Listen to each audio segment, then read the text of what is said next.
Les cuento de verdad que todo esto que hemos estado hablando con este hombre, que nos gusta mucho, yo creo que se nota y estoy convencido que a ustedes les pasa lo mismo. Gabriel Tortellá, economista e historiador y especialista en historia económica, no son rumores, son cuestiones absolutamente claras, ¿no? Que parece mentira, eso es cierto, pero que en ocasiones eso es lo que probablemente a veces también facilita. Eduardo, ¿qué tal? Buenas noches. Buenas noches, Tony, ¿qué tal? Facilita que los rumores se extiendan, ¿no? Estamos tan acostumbrados a verdades que parecen mentira, que hay mentiras que acaban pareciendo verdad. Efectivamente, Tony. Justamente de eso hablaremos hoy día, ¿no? ¿Por qué la gente difunde los rumores, ¿no? ¿Cuáles son las motivaciones que hay detrás de esto? Hay motivaciones concretas. Motivaciones concretas. Comenzamos con los intereses, ¿no? Claro. Las personas difunden los rumores porque les interesan. Si una persona no tiene interés en el contenido del rumor, no lo va a difundir, ¿no? Ya. Ahora tenemos dos tipos de intereses. Intereses en los cuales podamos ganar algo y en los cuales podamos perder algo. Por ejemplo, ¿no? Un rumor sobre la legalización de indocumentados. Ajá. Este rumor tendría interés para las personas que no tienen papeles, porque estas personas podrían ganar algo. Claro, ¿no? claro. Un rumor opuesto sería, por ejemplo, una quiebra bancaria, ¿no? Un rumor de una quiebra bancaria tendría interés para las personas que tienen dinero depositado en los bancos, porque podrían perder algo, ¿no? Claro, claro. Vale, entonces tenemos interés.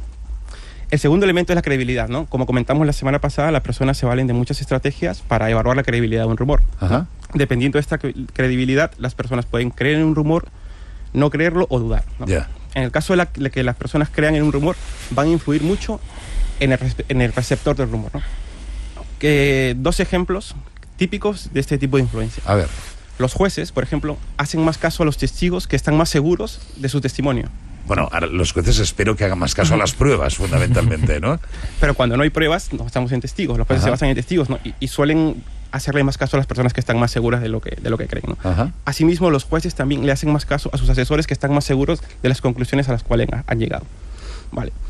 Segundo punto. Las personas que creen en los rumores no los transmiten como rumores. Están tan seguros de sus afirmaciones, justo de esto hablabas con tu invitado anterior, Ajá. que cuando transmiten un rumor, que es un rumor, para ellos no es un rumor. Para ellos es una verdad, claro. Es una verdad, ¿no? Y por lo tanto no camuflan la incertidumbre que puede haber detrás de un rumor, ¿no? Ajá. Es por eso que este tipo de personas influencian mucho en las cuestiones. Eso lo que supone es que lo explican con mucha vehemencia, con mucha seguridad, y evidentemente la persona que lo recibe de igual forma, ante lo cual se va incrementando esa cadena de verdades absolutamente seguras, ¿no? Exactamente.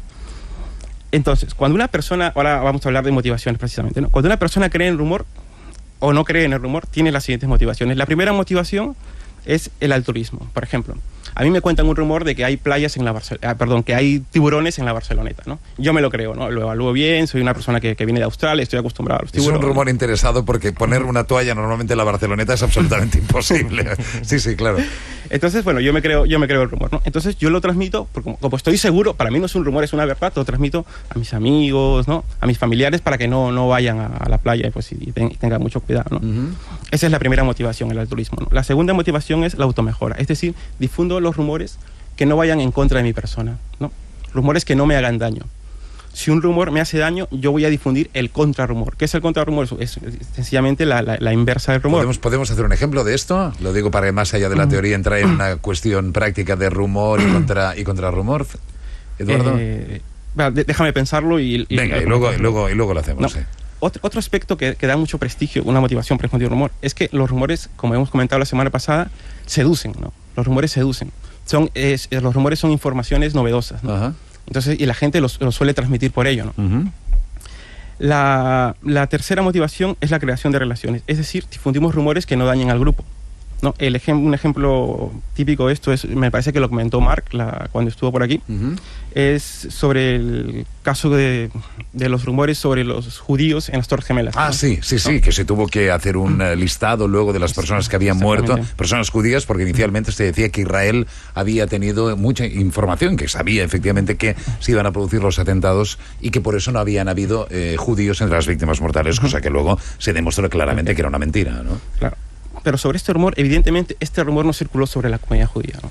Circuló fuera de la comunidad judía. O sea, lo que trato de decir es que los rumores circulan los rumores que circulan dentro de las comunidades tratan de no hacerle daño o hablar mal de la comunidad en sí. Vamos a hacer una cosa, vamos a incorporar a otras personas a nuestra Perfecto, charla, sí. porque tenemos a dos personas en nuestro estudio de Madrid. Sergio García, ¿qué tal, Sergio? Buenas noches. Hola, buenas noches, ¿cómo estáis? Bien, con tanto calor me parece como en Madrid esta noche, ¿no? Sí, un poquito. Un poquito. Sergio García, psicólogo clínico. No sé si llegan muchos rumores hasta la consulta de un psicólogo. Pues llegan muchos rumores, o sobre todo llegan las consecuencias de los rumores. Esto cuando sucede a tu alrededor socialmente, y todo rumor en muchos casos lleva también una connotación de maledicencia. Es decir, no se rumorea cualquier cosa, sino claro, aquello que puede hacer daño. Es decir, dentro del rumor habría una vertiente agresiva muy importante. La persona, cuando no tiene recursos para poder desarticular el rumor, y lo más importante, se ha creído el rumor y se siente indefenso, es cuando hace síntoma y acude a nuestras terapias. Ya. Ahora iremos a la pregunta de por qué luego nosotros difundimos los rumores, que ese es el tema del día de hoy. Muy interesante. Fernando Cano, ¿qué tal, Fernando? Buenas noches. Buenas noches. Fernando Cano también repite como invitado de nuestro programa, en este caso por petición expresa de Eduardo. Nos dijo que venga Fernando, que lo hace muy bien. Fernando Cano es redactor jefe de PR Noticias. ¿Por qué nos creemos y difundimos los rumores? ¿Tú qué piensas, Fernando? Bueno, yo creo que la principal, en mi opinión, motivación para difundir los rumores es el interés. Lo comentaba un poco también desde Barcelona, y es que cuando nosotros recibimos un rumor, evidentemente, si nos interesa, lo seguimos difundiendo, y si no nos interesa o si no nos beneficia, pues yo creo que no tendemos a difundirlo. El ejemplo que quizás se comentaba en el bloque anterior con el economista es el tema económico, que es muy claro en este sentido. Cuando estamos en bolsa y hay algún broker que le interesa subir una acción, claramente el rumor se extiende como la pólvora entre quienes pueden ganar con esa acción o con los movimientos que puede tener esa acción o ese valor. Entonces, claramente estamos ante un caso en que el interés, en mi opinión, es el principal motivador de la extensión de un rumor. ¿Qué dices, Eduardo? Yo le quería consultar a Fernando, pero ¿cuál es el interés? ¿Cómo materializan ustedes interés en qué tienen? ¿Interés en que las personas los escuchen? ¿Intereses económicos? En el caso de la bolsa, ganar dinero. Pero en el caso de otros rumores, por ejemplo, el rumor de Iniesta, o que es que sí, otro tipo de rumores que publican la prensa, con el condicional de habría, como habíamos comentado la semana pasada, ¿no? Pero ¿cuál sería el interés detrás de eso? O sea, ustedes tienen una responsabilidad, digamos... ¿Te refieres a interés periodístico? Sí, claro, porque hay una responsabilidad, digamos, moral en tratar de publicar las cosas que son ciertas de alguna manera, ¿no? No, desde luego, evidentemente. El caso es que el interés periodístico de publicar rumores es intentar, en primer lugar, que esto sea cierto, y en segundo lugar, pues tener quizás una exclusiva. De ese tema no comentamos la semana pasada, pero el tema de la exclusiva, el tema del prestigio del medio también está mucho en juego. Un rumor puede ser cierto o no, pero si lo logras contrastar puede ser una gran noticia. Estaba pensando que también un rumor está en las orillas de la noticia, ¿no? Y que incluso el rumor tiene una emoción, ¿no? O tiene una primicia que vende más que los datos, ¿no? También estaría en juego eso, ¿o pero no? A veces, ¿no? Diría yo. A veces, hay veces que sí y hay veces que no. Te lo digo porque hay veces que un rumor es completamente falso. Esa teoría que nos comenta Sergio abonaría un poco, de alguna forma, cuando el río suena, agua lleva, ¿verdad? Pero hay veces que el río suena y está completamente seco. Algún periodista reputado clásico dijo que el rumor era la antesala de la noticia. Y yo creo que eso tiene sentido siempre con los debidos resguardos. Estamos partiendo de la base de que del periodista no difunde rumores a sabiendas que son mentiras. Partimos de la base de que un periodista difunde rumores cuando los contrasta y los convierte en noticia. Y eso nos lleva a dos beneficios principales. El primero es el tema del prestigio del medio, y el segundo es la audiencia, que lo comentabas también. El medio, o un periódico, televisión o radio, como producto informativo, su principal objetivo tendría que ser tener más audiencia. El rumor convertido en noticia genera más audiencia porque puede convertirse primero en una exclusiva o en un tema bomba, en un scoop, como se dice en el mundo anglosajón, y eso atrae por un lado audiencia y por otro lado prestigio. Evidentemente, siempre partiendo de la base, y repito que yo rompo la lanza por todos mis compañeros periodistas, de que el rumor que se publica en un medio es en definitiva una noticia que ha podido ser contrastada. Que ha podido ser contrastada. Pero sí ha podido ser contrastada cuando ya no es un rumor, ¿no? Claro, pero ha llegado de alguna manera. No ha sido contrastada. No, por supuesto, pero ha llegado al medio como rumor, que también lo comentamos la semana pasada. Si ha llegado al medio como rumor, el medio de cierta manera ha servido de correa transmisora para transformarlo en noticia. Fernando, ¿no será tal vez, y pongo ahora, mira, voy a tirar piedras sobre mi tejado, ¿no? Por un momento, si me permitís. Pero no será tal vez que acabamos contrastando rumores con esas fuentes a las cuales se hace referencia en muchas ocasiones, sobre todo en determinados tipos de programas televisivos, que mis fuentes me han dicho esto, y eso parece ya que avala cualquier tipo de información que se pueda dejar ir a continuación, ¿no? Yo creo que aquí estamos también entrando en otro tema, que es el anonimato de la fuente, y eso, en la medida de que se controle bien desde la perspectiva del periodista, es muy válido, pero si es que entramos en una lógica en que esas fuentes son absolutamente anónimas y son tan anónimas que luego nadie las conoce y que en definitiva son tan anónimas que no existen, ya tenemos un problema. Me pregunto, Sergio, no sé qué piensas, bueno, es una pregunta de hecho para los tres, ¿no será que los medios de comunicación, mal hecho, pero acabamos reproduciendo un comportamiento que es el comportamiento humano? Es decir, que a veces, basándonos justamente en todo lo que nos estabas comentando, Eduardo, antes de lo que hacemos con los rumores, porque nos los creemos, la información que creemos, y lo importante es que nos sentimos cuando entendemos que tenemos algo que podemos ofrecer a los demás. ¿No habrá un poco de eso? El rumor lo que ofrece es intentar rellenar parte de la información que desconocemos. El ser humano lo que hace es que no tolera muy bien la incertidumbre y le gusta, le encanta saber las causas, saber las consecuencias, y en ese relleno hay una invención. Somos seres de historias. Por lo tanto, si no tengo la historia, le voy a dar una connotación y voy a tener oído para escuchar aquello que me interesa, aunque todavía no estén los datos sobre la mesa. Bueno, yo quería comentar, efectivamente, ¿no? Cuando hace unos meses les preguntamos a los estudiantes universitarios qué opinan sobre la frase "cuando el río suena es porque piedras trae", es así, ¿no? Agua lleva, ¿no? Sí. El 95% estuvo de acuerdo con la frase, y el 95% de acuerdo se cree con mucha facilidad los rumores. Yo le quería hacer una pregunta a Fernando, ¿no? Por ejemplo, cuando una persona de a pie como nosotros va por la calle difundiendo rumores, quizás sin intención, pues no tiene ningún costo, ¿no? Porque pues nadie te va a decir nada, ¿no? Eso con las redes sociales es un poco matizable, pero con las redes sociales quizás sí. Pero cuando un medio de comunicación difunde un rumor, ¿tiene algún costo esto, cuando el rumor resulta ser falso? En definitiva, sí. Se destruye el prestigio del medio, evidentemente. O sea, si un medio saca noticias todos los días y todos los días son desmentidas o se comprueba que son mentiras, evidentemente ese medio termina por hundirse. Eso sin ningún lugar a dudas. Y ese es el principal coste que tiene un medio al creerse o al empezar a ir a un hilo de este tipo de informaciones o de rumores que luego no llegan a cuajar y a no ser verdad. Oye, pero poniendo como ejemplo, no voy a decir ningún nombre, pero hay medios de comunicación, sobre todo de determinado tipo de prensa, Fernando, tú lo sabes perfectamente, que se dedican al rumor. O sea, que hacen del rumor su modus vivendi en muchas ocasiones. Eso significa porque hay mucho mercado que quiere comprar rumores, ¿no? Sí, evidentemente, y yo creo que el caso de la prensa rosa es uno de los casos más emblemáticos en este sentido. Claro. El problema está en que probablemente, repito, eso puede generarte quizás un beneficio a corto plazo, y quizás puedas vender muchos periódicos, o puedas vender muchas revistas, o tu programa pueda tener mucha audiencia en un determinado momento, en el corto plazo, pero creo yo, y confiando en el buen hacer periodístico y también en el buen hacer del consumidor de información y de noticias, que a largo plazo o a mediano plazo eso termina por minar la credibilidad del medio. Creo yo que las revistas o los productos periodísticos que sobreviven en el tiempo probablemente son los que realmente publican noticias, y de los otros que hablamos, que quizás no son tan claros en ese sentido, probablemente terminan por desaparecer. Yo creo que en el caso de la televisión es muy claro.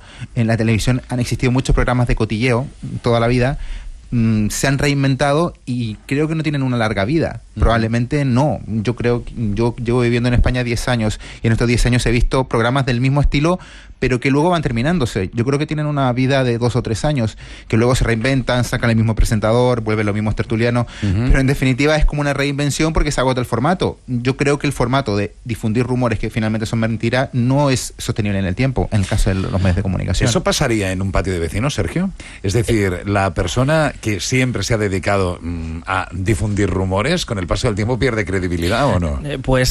Sobre todo cuando uno rumorea, está hablando de sí mismo. Entonces, una persona que habla mal de los demás continuamente y que genera todos esos rumores también se puede dar en un patio de vecinos, entre las abuelas, entre las ancianas que están continuamente, puede ser mirando, ¿no? Entonces es en esa mirada que uno proyecta pues también un malestar suyo, ¿no? Porque si no es algo que nos importa y que nos interesa, no lo hacemos. Pero estaba pensando que dentro de los medios de comunicación que antes comentabais, también puede haber unos rumores velados, es decir, que no están en el cuerpo de la noticia, pero sin embargo se deja entrever una cierta información o una noticia que no está dada, pero hay algo ahí. Y eso, señores, ¿tienes un ejemplo de eso, ¿no? Sí, por supuesto. Miren, que todo el mundo se vaya a ver El Estudiante, una película maravillosa que está en este momento, que se llama, que es de Santiago Mitre, y habla de la política y de los medios de comunicación. Y si veis Los idus de marzo, de George Clooney, igual. ¿Qué es lo que sucede? Que lo que le dice un personaje a otro, están haciendo una campaña para conseguir el rectorado, es: tengo esta información, y le pregunta a la otra persona, ¿pero es verdad? Y dice, da lo mismo si es verdad o no es verdad, ¿te va a ser útil? Y de esa manera deja, ¿no?, en el aire una cosa que permite una reflexión. Igualmente en George Clooney y sus jefes de política y de publicidad decían, ¿esto es verdad? Pero lo interesante es que pueda ser útil, ¿no? Es decir, que muchas veces quien maneja el rumor también es un medio de presión, y es un medio de presión social. Cuando tú consigues que tu oponente esté todo el día contestando a un rumor que tú has generado, está perdido, porque ese día tu oponente ha tenido que estar contestando algo que era ficticio, pero que aún así ya tiene una parte de verdad, aunque no lo sea, pero tuvo que estar continuamente ocupado en algo que le perjudicaba. Los rumores son posibles porque somos fundamentalmente mal pensados, ¿no? Yo tengo una visión, digamos, más optimista de los rumores, ¿no? Yo creo que las personas no difunden los rumores con una intención de hacer daño a alguien, sino más bien los difunden ingenuamente porque con las herramientas que tienen para evaluar la credibilidad, pues no se los creen. Bueno, el ejemplo que estaba poniendo Sergio, yo creo que no iba en esa línea. No iba en esa línea. Seguramente tenemos ejemplos de todos los tipos, ¿no? Sí, pero esa es mi visión más optimista de las personas de a pie. Vamos difundiendo rumores y, digamos, inocentemente. Y no nos damos cuenta. Y no nos damos cuenta, efectivamente, no nos damos cuenta, de verdad. Yo tenía una pregunta, y también la lanzo un poco a todos los que estamos ahora en la tertulia. ¿Llega un momento en que esa persona que difunde rumores, o ese medio, o ese político, o ese equipo de campaña política, que llega a ser apartado socialmente por difundir rumores de manera continuada? ¿Se llega a dar ese caso realmente? Bueno, yo creo que sí, cuando una persona constantemente difunde rumores y se llega a saber que los rumores evidentemente, eran falsos por los motivos que fuesen, claro, evidentemente pierde prestigio, pierde reputación, pierde credibilidad. Claro, lo que pasa es que ahí está fantástico esa pregunta en relación a las fuentes. ¿Cuáles son las fuentes que han generado ese rumor? Porque claro, yo no puedo generar ese rumor como una institución, ¿no?, como un medio en sí, sino que voy a utilizar otros resortes para que esa noticia salte. De ahí los twitters, ¿no?, o utilizar a personas que puedan ser líderes, pero que no estén de alguna forma presentes en primera persona. Sin embargo, esa noticia saltó a la palestra. Creo que hablando de tweets, hay alguien que nos ha dicho algo a través del Twitter de La Noche en Vela. Nacho, buenas noches. Buenas noches, Tony, ¿qué tal? ¿Quién es? Pues Ilier Navarro, que afirma que el coste de difundir una noticia, ya no rumor, que finalmente es falsa, tiene un coste, la credibilidad del medio.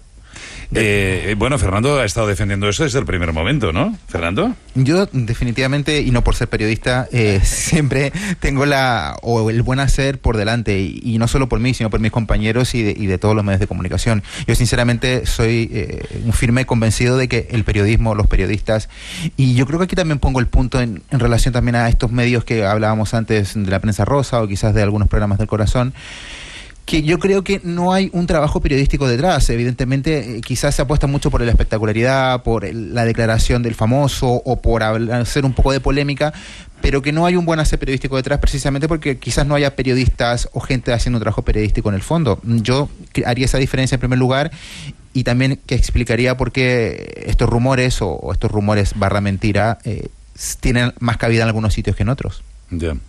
Es posible. Decía Eduardo hace un instante que él era optimista y buena gente y que le gusta pensar que lanzamos rumores sin darnos cuenta, en realidad, de lo que estamos haciendo. Si nos damos cuenta, Sergio, por eso esta pregunta va para el psicólogo, lógicamente, ya el adjetivo es otro, ¿no? Lo que pasa que para que se pueda difundir un rumor, yo tengo que pensar que aquella persona que me lo dice no tiene un interés en juego, como que no se ha dado cuenta. Si yo ya me doy estoy pensando que hay un interés por esa persona en decirme algo para que yo lo difunda, lo corto. Es decir, esa sería una forma de desarticularlo. Alguien me cuenta algo y yo digo, ay, tiene un interés en que yo diga esto, en que yo lo piense. Por lo tanto, sería... Bueno, ese es un mal difusor de... Claro, ¿no? claro. O sea, claro, ese señor lo hace fatal. Si claro. lo tiene que difundir y lo quiere hacer aposta, tiene que ser como si no se diese cuenta. No, pero también hay otro tipo de situaciones, y con esto vuelvo un poco al tema de las motivaciones para difundir los rumores, que es quizás la motivación estrella de la difusión de rumores, que es la búsqueda de información, ¿no? ¿Qué pasa cuando nos transmiten una información sobre la cual tenemos un interés? Entonces difundimos el rumor para ver si esto es cierto, ¿no? Se lo contamos a nuestros amigos, a nuestros vecinos, y por ejemplo ese tipo de rumores es típico de situaciones en catástrofes. Sí, catástrofes. La angustia, la ansiedad. La angustia, la ansiedad, ¿no? Entonces pues la gente no difunde los rumores a sabiendas de que son falsos, sino que necesitan información, ¿no? Y yo creo que esta es la motivación básica de la difusión de rumores, ¿no? Sobre las que hemos comentado, yo creo que esta es la más importante. Esta, ¿eh? En este sentido, pues no sé si me permitís contar una anécdota de abuelo Cebolleta de mis primeros años. Las abuelas, las anécdotas de abuelo Cebolleta siempre son bienvenidas. Adelante, adelante. Os contaré mis primeras experiencias con Twitter. Por allá, hace 6 o 7 años,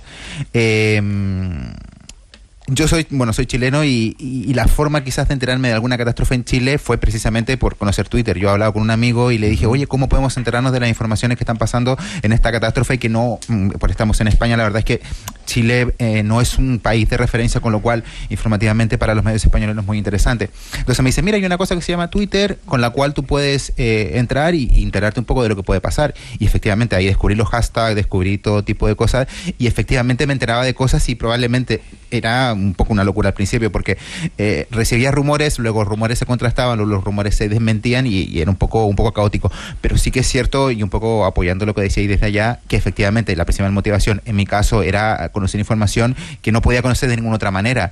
Entonces cualquier rumor en este caso me servía, y en este caso yo creo que las redes sociales y Twitter en ese comienzo de mi corta edad, pues sí que fue un apoyo y una forma de agarrarse a algo que no existe hasta ese momento. El ejemplo es interesante porque nos lleva también a otro punto. Antes Eduardo hablaba de la responsabilidad, sin duda, de los medios de comunicación convencionales en todo esto. Pero es evidente que Twitter, que Facebook, que las redes en general cada vez tienen mucha más implantación, y en el momento en el que uno participa en una de estas redes, de alguna forma se convierte también en parte de un medio de comunicación, ¿no? Lo digo porque todo es las redes, la interacción, el hecho de que uno pueda hablar en un ámbito que puede ser seguido por miles de personas y a su vez, en este caso, retuiteado por otras muchas personas, ¿no le convierte a uno en prácticamente el director de un medio de comunicación? ¿Sabes lo que quiero decir, no? Sí, pero yo creo que la responsabilidad es menor, ¿no? De una persona que participa en las redes sociales. Hace poco hubo un caso de un ex asesor de Margaret Thatcher que fue calumniado en Twitter. No me acuerdo cuál era la calumnia, pero esta persona denunció a Twitter a las personas que lo habían difamado, ¿no? Y exigió que este tipo de acciones pues tengan un costo, ¿no? Que estén penalizadas, ¿no? Pero yo creo que es un poco exagerar, ¿no? Yo creo que las personas en Twitter difunden, como dije hace un momento, inocentemente las cosas que ellos creen. Y además hay otro dato importante, ¿no? Que las personas en Internet no difunden lo que ellos creen, sino que básicamente eso es un estudio que voy a citar, que retuitean o rebotan las noticias de las principales agencias de prensa, ¿no? Yeah. No es que se lo inventen, ¿no? Yeah. Sergio, otra cosa es cuando uno es víctima de un rumor, ¿no? Claro, eso es habitual en las consultas, ese ser víctima de un rumor. ¿Es habitual en las consultas, sí? Sí, bueno, genera malestar. Entonces, cuando uno acude, en ocasiones es esa ansiedad, ¿no? Uno no puede escuchar muchas voces. En ocasiones los rumores vienen de diferentes lugares, de diferentes fuentes, y pueden perjudicar la carrera profesional de uno. Incluso tiene que ver con la envidia, ¿no? Y con que no se genere y no crezca una relación incluso personal. Por lo tanto, todo eso al individuo, al sujeto que acude a las consultas, le genera mucho malestar. Lo que les enseñamos es a desarticularlas y a que no pueden escuchar a todo el mundo de la misma manera. Hay que jerarquizar y saber que la credibilidad la tiene una persona, y sobre todo estar contento y saber lo que uno ha hecho. Pero qué difícil es eso, ¿eh? Sí. Es difícil, desde sí, claro. luego, claro, a pies juntillas, absolutamente, pero qué complicado, ¿eh? Señores, ha sido un placer enorme, es interesantísima la charla, de verdad, ¿eh? Fernando, Sergio, gracias por acercaros a Radio Nacional y a Madrid, muchísimas gracias, ¿eh? Un abrazo fuerte. Gracias a vosotros. Hasta luego. Buenas noches. Hasta luego. Eduardo, seguimos la próxima semana. Es evidente que vamos a tener que acabar hablando un día de qué pasa cuando somos nosotros. somos el centro del rumor, ¿eh? Sí, bueno, yo creo que un tema interesante para tratar la siguiente semana sería relacionar los rumores con la acción. Yo creo que este es un tema apasionante. O sea, cómo las personas no solo se creen los rumores, sino que actúan de acuerdo a los rumores. Eso me parece estupendo. Tendremos que cargarlo de ejemplos prácticos, ese programa sobre los rumores. Gracias, Eduardo. Bien, hasta la próxima semana. Muchas gracias. 4 minutos y llegamos a la 1 de la madrugada, medianoche en Canarias. Ya es miércoles, es 14 de agosto de 2013. Hay un aspecto del día que ha acabado que no queríamos dejar pasar por alto porque nos gusta. Era el Día Internacional del Zurdo. ¿Se acuerdan ustedes? Ayer Joan nos lo contaba en la mesa de redacción al final de nuestro programa. Día Internacional del Zurdo. Juan Carlos Luquín, ¿qué tal? Buenas noches. ¿Qué tal? Buenas noches. Juan Carlos Luquín es gerente del rincondelzurdo.com. Efectivamente. ¿Qué lejos ha quedado aquella época, afortunadamente, en que a un niño zurdo le obligaban a escribir con la mano derecha, ¿no? Sí, vamos a ver, eran lo que se denominaba los zurdos contrariados. Les ataban la mano a la pata de la mesa de... Qué fuerte, ¿eh? Efectivamente, esos tiempos ya pertenecen a otras épocas históricas y gracias a Dios ya están superados. El zurdo ha conseguido normalizar su vida, vaya, puede vivir absolutamente de forma normal. Lo digo porque, una persona diestra no acaba cayendo en que hay muchos objetos cotidianos, las tijeras, los cubiertos, que están hechos pensando en ser utilizados con la derecha, ¿no? Sí, vamos a ver, generalmente cuando una persona zurda se pone a hacer diferentes actividades, se encuentra con que no puede realizarlas si no tiene el instrumento adecuado. El instrumento adecuado para un diestro no es el instrumento adecuado para una persona zurda. Entonces, lo que debemos hacer es trabajar con instrumentos que estén adaptados a la mano zurda y al pensamiento zurdo. Y poco a poco la industria se ha puesto las pilas en ese sentido, ¿no? Efectivamente, sobre todo lo que es el tema de escritura, el tema de sacapuntas, bolígrafos, reglas, compases, o sea, decir, estamos hablando, un niño zurdo se puede llenar su estuche perfectamente con material exclusivamente para el denominado zurdo. Disculpa, Juan Carlos, mi ignorancia total con este asunto, pero ¿en qué se diferencia un bolígrafo para un zurdo que para un diestro? Es en la concepción tanto del cuerpo del bolígrafo, ajá, como en la definición de las marcas por donde debemos de sujetarlo. Son diferentes para una persona diestra que para una persona zurda. Qué curioso, ¿eh? Y así todo, ¿no? Sí, así todo. Cuando hablamos, por ejemplo, de las tijeras, el filo está puesto en la inversa. Cuando hablamos de sacapuntas, el filo está puesto en la inversa. Cuando hablamos de cuchillo, el filo efectivamente está puesto en la inversa. La cuchara, aunque por mucho que nos parezca, está pensado para las personas diestras. Cada artículo que se puede manejar por la mano diestra, donde existe un filo, uh-huh, no se puede ser usado por la mano zurda. Claro. ¿Mm?